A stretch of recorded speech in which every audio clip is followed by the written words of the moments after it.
Morning friend, शुद्धास ब्लॉगमध्ये सगळ्यांचे स्वागत आहे. कसे आहेत सगळेजण मस्त आणि स्वस्तच असतात. स्वस्त राहा, मस्त आणि मजेत राहा. तर आता बघा, ह्या 2 जार घेऊन निघाले प्राजक्ताकडे पाणी द्यायचं आणि त्याच्यापुढे निघायचं. आले हे ब्लर दिसते का? हां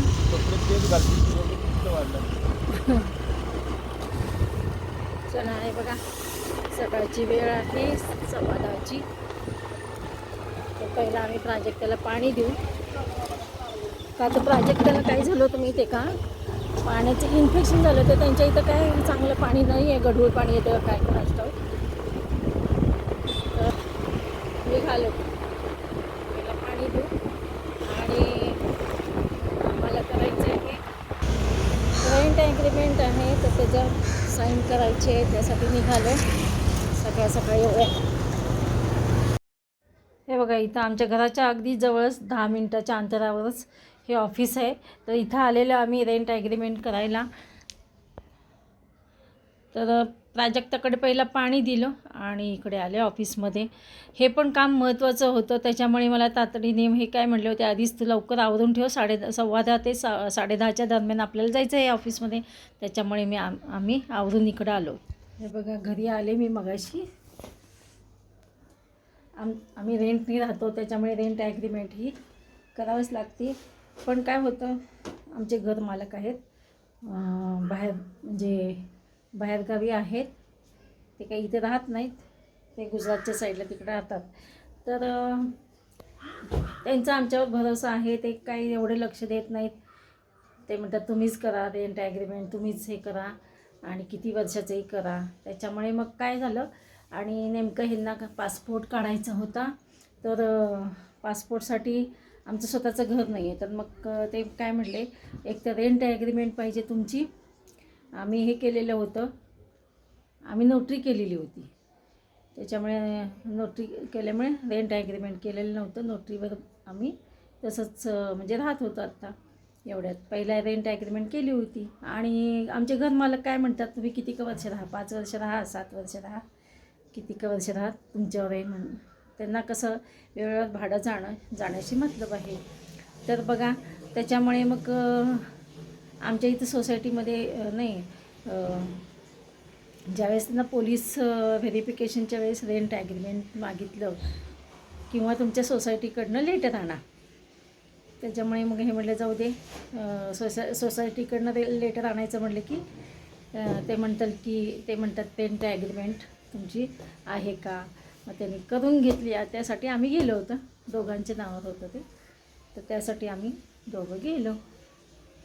जाऊ दे, रेंट ॲग्रीमेंट तरी झालेली आहे. आणि ह्यांचं झालेलं आहे बघा पासपोर्टचं काम. त्याच्यामुळे काल त्यांचं मिस्टरांचं पोलीस व्हेरिफिकेशन पण काल झालं, सगळं होऊन गेलेलं आहे. मिस्टरांचं पासपोर्टचं काम झालं आहे, आता काही दिवसातच येईल त्यांचा पासपोर्ट. चला, त्यामुळे आम्ही गेलो होतो रेंट ॲग्रीमेंट करायला. एवढं सगळं पासपोर्टसाठी एवढा सगळा कुटाणा. चला, तर मग आता आज काही विरांशकडे मला जायचं नाही, आज आहे शनिवार. तर चला बघा, आज आमच्याकडे ॲक्वागार्ड चालू आहे आमचा. पण यातनं इतकं बारीक पाणी यायला लागले, त्याच्यामुळे रिपेअर करण्यासाठी माणूस बोलवला होता. ऑनलाईन हे करून कस्टमर केअरला फोन केला आणि अपॉइंटमेंट घेतली होती. त्याचं शेड्यूल होतं 3 ते 5 या दरम्यान येणार होता, पण तो काय आलेला नाही आहे. आज ह्यांचा दिवस, पण कामाला जाऊन ते 2 वाजता घरी आले त्या माणसासाठी. आणि बघा, तो काय आलेला नाही आणि उद्या येतो म्हटला.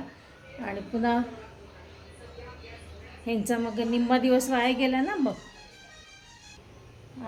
आणि एवढ्या इकडं आज ह्याला ना फडकं बांधून मी पाणी भरत होते. पण नंतर बारीक बारीक का ना सगळे माझे पाणी भरलं गेलेलं. सकाळी हंडा, 2 बॅरेल प्राजक्तासाठी, पुन्हा माठ, सगळं बारीक बारीक पाण्याने भरलं गेलेलं आहे. तर चला असो, तर त्याचं तो उद्या येईल. आज 6 वाजता आला तर येईल, नाही तर उद्या येईल रिपेअरला. तर आता बघा, भाजी नाही आहे, तर मी आता निघाले भाजी आणण्यासाठी. मला जाऊन आणायची भाजी. आता किती दिवस झाले घरात मी ॲडजस्ट करते तशीच, का तर वेळच नसायचा. आता आहे वेळच, तर जाऊन आणते मी भाजी. आणि विघ्न कशी येतात बघा, ह्यांची 2 व्हीलर बंद पडली मिस्टरांची, चालूच होईना. तर त्याच्यामुळे हे आता घरी थांबलेले आहेत आणि मी जाऊन आणते आता भाजी. पहा आत्ता भाजी आणली बघा. 15 दिवस झाले या भाजीचं असंच चाललेलं आहे. आज ही करू उद्या ती करू, काय काय काय काय ॲडजस्ट करता करता. म्हणजे चवळी करा,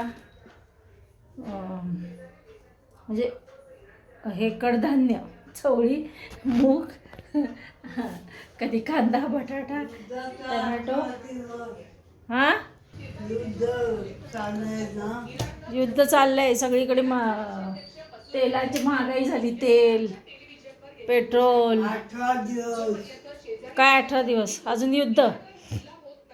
सुबाई बघा कसं म्हणतात, युद्ध चालू आहे. सारख्या बातम्या चालू आहेत ना, त्याच्यामुळे हे असलं की बातम्या लावतात. आत्ता मागे बातम्या लावल्यात. चला, सासूबाईंना लागलेली भूक, त्यांना खायला दिलं थोडं. हे बघा बसतात खात. आणि बघा आता भाजी तुम्हाला दाखवते किती. 500 रुपयाची भाजी झाली बघा. काय काय आणलं एवढं. कढीपत्ता तर फ्री असतो, एवढ्या भाजी कढीपत्ता फ्री. त्याच्यात बघा बीन्स आहे, गवार आहे, तोंडले आहेत, शेवग्याची शेंगा, लसूण. गावरान लसूण काही मिळालं नाही आहे. चला असू द्या, मग काय करणार, लसूण तर पाहिजेच आहे. दोडका. हे म्हटलं की 2000ची भाजी घेतली का काय म्हटले, कारण का ह्यांची गाडी रिपेअर करायला ना तो माणूस आलेला आहे फिटर. आणि मग रसिकाची गाडी घेऊन गेली होती. हे आले तर गाडीवाला आला आहे म्हणून रिपेअर करायला इकडे. आणि मग मला भाजी सगळी मी घेऊन ठेवली आणि मग मला घेऊन आणलं त्यांनी मला गाडीवर. ह्यांनी हे बघा कारलं, गाजर सगळं मी काढते अजून. 15 दिवस झाले भाजी अशीच भागवती मी. गिलके, घोसावळ, काकडी, खूप काय जे सगळं दिसेल ते सगळी भाजी आणली. मग आता काय करावं, पुन्हा जाणं होत नाही मला. लसूण अजिबात सगळं संपलं होतं. लसूण, कांदा, बटाटा सगळं संपलेलं होतं. काकडी बघा, गाजर, काकडी, वांगे खूप दिवस झाले. काटेरी वांगे पण आणलेत, छान असतात काटेरी वांगे सुद्धा. आता मटार बघा किती महाग झाले. मटार इतके दिवस स्वस्त होते, विचारत नव्हतं कोण. आता पुन्हा मटार महाग झालेले आहे. मटार म्हणजे वाटाणा, कोबी. हे बघा तांदूळसा, मेथी, आंबट चुका, आळूची पानं, कोथिंबीर, लसूण, घोसावळ, दोडके, वांगी, कोबी, कांदे, बटाटा, फ्लावर. ह्या 3 भाज्या आहेत. आणि वाटाणा, गाजर, टमॅटो, आलं आणि काकडी. बघा इतकी सारी भाजी. माझा सगळा सबंध कट्टा भरून गेलेला आहे किचन ओटा. तर अशा प्रकारे आज भरपूर भाजी आणलेली आहे. कारण का 15 दिवस झाले गेले मी असंच चालू आहे, हे करू ते करू, तेवढ्यात बघू एवढ्यात बघू असं चाललेलं आहे. तर चला आजचा मी व्हिडिओ इथेच संपवते. चला तर मग भेटूया अशाच नवीन एका ब्लॉग्समध्ये. तोपर्यंत बाय बाय, टेक केअर.